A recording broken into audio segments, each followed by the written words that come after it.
This is an example of Mission Command Normandy combat. Here we have a small Canadian force consisting of an infantry company and a tank squadron on the right hand side in a small wood behind a hedge, and on the left hand side a German position on a wooded ridge. We have a couple of markers. We have a marker here showing the frontage of the whole position, which is about 25 centimetres, it's about 500 metres, and the distance between the Canadians and the position is 20 centimetres or 400 metres on the ground. Let's take a closer look at the Canadians. In the foreground we have the Canadian Infantry Company. The commander is here. He is a specialised command element and he has a jeep so he can buzz around the battlefield quickly. The main components of the infantry company are these two integrated infantry regiments. They are armed with small arms and LMGs, and they can fire both of those in one shoot action. Here we have a flank guarding Piat element, a specialised element, and here at the front of the wood we have a 2-inch mortar element so it can lay down smoke, and we have an LMG element here at the front of the wood as well in case of interference from the enemy. The infantry commander also has attached to his force the Sherman squadron back here. The Sherman commander is next to the infantry commander so that they can communicate readily. They should be within 5 centimetres or 100 metres so they can readily communicate during the action. There are 4 tank elements. At the far side here we have a Firefly element with a 17-pounder gun, and all 4 of these elements are on Overwatch as indicated by this marker here. Overwatch means that these elements will have spent both actions of a previous turn setting themselves up so that they can use opportunity fire in either the opponent's turn or in their own turn should a target appear towards the front of the ridge there. I suppose we ought to also have a look at the German position briefly as well. Notice that you cannot see anything. That is because the Canadians can't see anything at all of the Germans. At 400 metres range you cannot see infantry that are not moving in the open in Mission Command Normandy.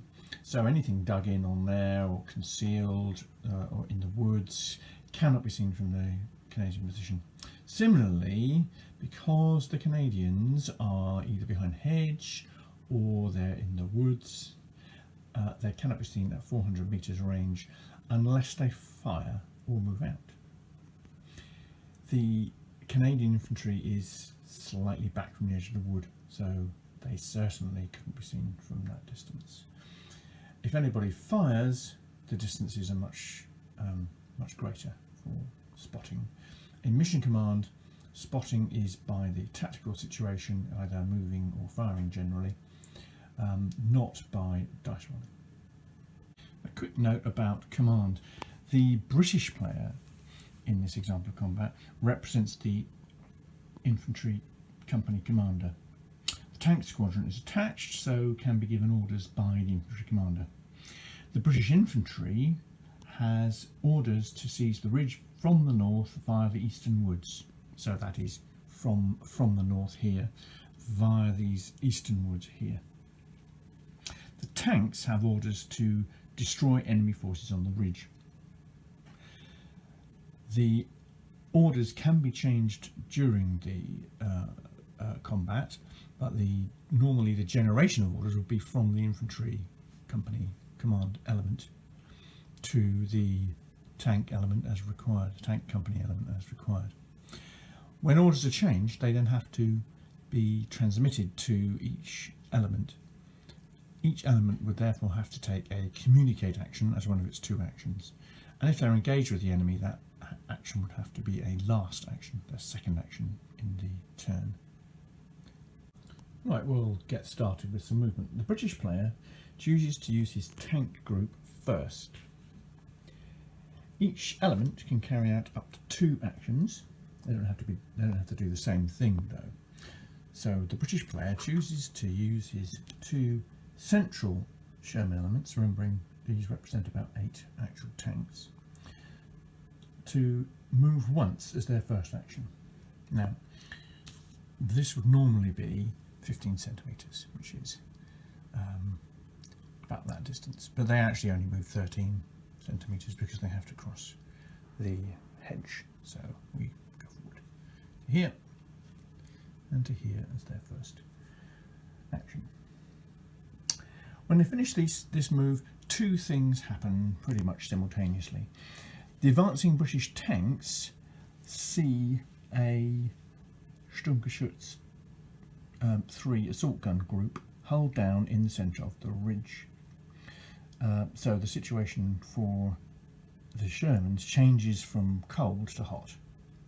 So because they could come under fire, and the assault guns use opportunity fire to open up on the Shermans because they were on overwatch. The Stug 3 element is now visible, so the German player puts it on. Hull down, well, it would be hull down, except it hasn't got a turret.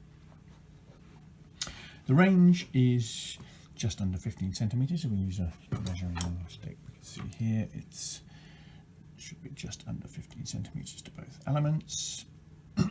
Here, the German rolls 2 d20s to hit. Normally only a 4 would be needed, but the roll is modified by -1 because the Shermans came into view during the turn, so a 5 is needed. As you can see at this relatively short range, not very much, there's not much chance of actually missing. The German player rolls a 12 and an 8. I've done the rolls earlier because I wanted to illustrate this. So the German player rolls 12 and an 8. So both shots hit, and if we look at the Sturmgeschütz 3's to hit table here, we can see the point-to-point fire to hit is at the top here is only 4 normally. Point-to-point fire to knock out with the Sherman's armour class of 5. So just here it says 7 at 75 centimetres. This means that you'd need to roll a 7 at 75 centimetres or greater to knock out the Shermans. So at less than 75 centimetres, it's an automatic knockout. So both Sherman elements are knocked out, and what we tend to do is mark that with some smoke, just to show they've been knocked out, just for visuals.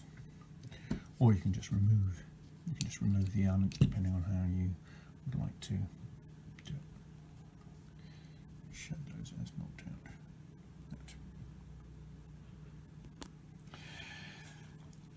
The Sherman elements also receive a reaction test marker to show that it will have to check its morale later on. Morale checks are at the start of the turn, so they won't check their morale until the start of the next turn. We put the marker on next to the command element to show that that whole group will have to check. Reaction tests are triggered by several events. In this particular case, the Sherman group came under fire for the first time in the game from a weapon that could knock out one of the vehicles. Tanks were actually knocked out as well, so that would be another trigger. It was also shot at by a previously unspotted element using direct fire. So there are 3 triggers. It still only has 1 test. I should note that this loss represents 2 Sherman elements rendered combat ineffective. It doesn't mean that all the tanks are burnt out, nor that all the crews have been killed. A proportion of the tanks will have been knocked out, perhaps some of them are damaged, others might have been left undamaged but have decided to call it a day. Naturally, the rest of the British force can see these events unfolding as the tanks are highly visible. The 2 Sherman elements on Overwatch can now spot the assault guns, which can be seen when firing in partially obscuring terrain at 75 centimetres or less. The range from the Firefly is actually less than 35 centimetres. And it gets 2 shots. A 16 is rolled, so the assault gun element is knocked out. It's automatic at that range. and the second roll isn't needed, or it would normally get to. So the still gets marked as knocked out. All German groups in sight of the knocked out vehicles will have to take a reaction test at the start of next turn. The Overwatch marker for the Firefly is flipped to its fired side to show that it's no longer on Overwatch, and it only has its second action left. The other Sherman stays on Overwatch. If the Firefly hadn't been on Overwatch, it could still have fired using a normal shoot action, but it would have had one shot instead of two. An element can use its first action to react to circumstances caused by a different element's action. It's up to the player to sequence the actions. The only restrictions are that you have to complete all the actions for all the elements of the activated group before activating the next group, and each element has to carry out its first action before its second action, as you'd expect. You can carry out actions in the activated group in any order within these restrictions. For example, you could do both actions for one element and then do both actions for another element, or alternatively you could do the first actions for all the elements and then do the second actions for all the elements. The HQ Sherman element doesn't fire at the assault guns. This experienced commander knows that the Sherman 75mm shells will bounce off the assault gun's strongly sloped frontal armour, but it does stay in Overwatch in case other German elements show themselves. In addition, for its second action, it takes a communicate action to inform the infantry company commander of what they saw during their first action. This has to be a second action because the Sherman group is hot, and the communicate action can only be the last action in a hot situation. Just a quick reminder about hot and cold situations. Groups are in a cold situation if there's no known enemy within 500 metres, 25 centimetres. If there is no enemy within that distance, or they get shot at within that distance, those are not exactly the same. Sometimes you can get shot at by people within 25 centimetres, but you can't actually see where they came from. So if they're within that distance, the situation is hot, and this means that elements can no longer carry out move twice actions. They're going to do move once actions if they're hot, and any communicate action would have to be the last action. If it's cold, then you can do communicate actions as your first and or your last actions. Now, in the circumstances here, the Shermans went from cold to hot when they got shot at. Hot then lasts for the rest of that turn. In practice, at the end of this whole round, the tanks won't be able to see anybody within 500 metres, so they will go back to cold. The infantry company is further than 25 centimetres from the enemy firing element, so their situation is still cold. There are no Germans in sight either, so they are cold. The British player starts their infantry advance by firing some smoke from the 2-inch mortar. It's only a 5 centimetre long screen, but it might help to cover their advance a little bit. So they aim it somewhere over here. Mark it with some cotton wool. The British LMG goes into Overwatch, but it will take the whole of this turn to set up for that, so it won't be in Overwatch until the end of the turn.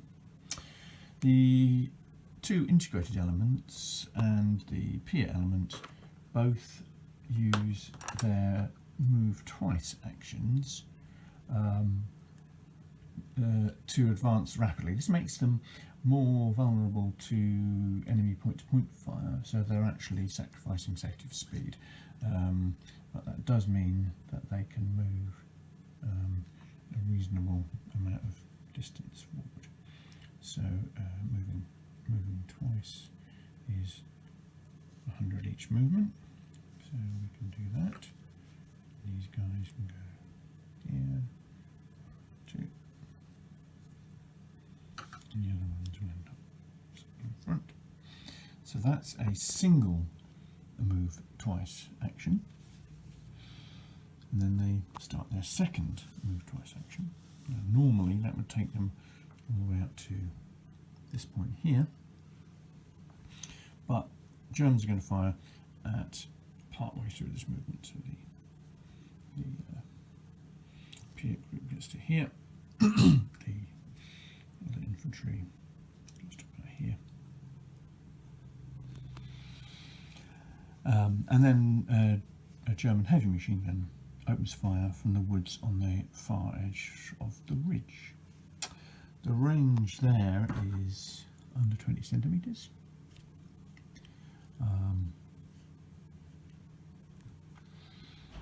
So the German player wouldn't be forced to put the element onto the table because normal spotting range would be 15 centimetres. However, the umpire rules that the visibility is good, so the British can actually tell roughly where they are.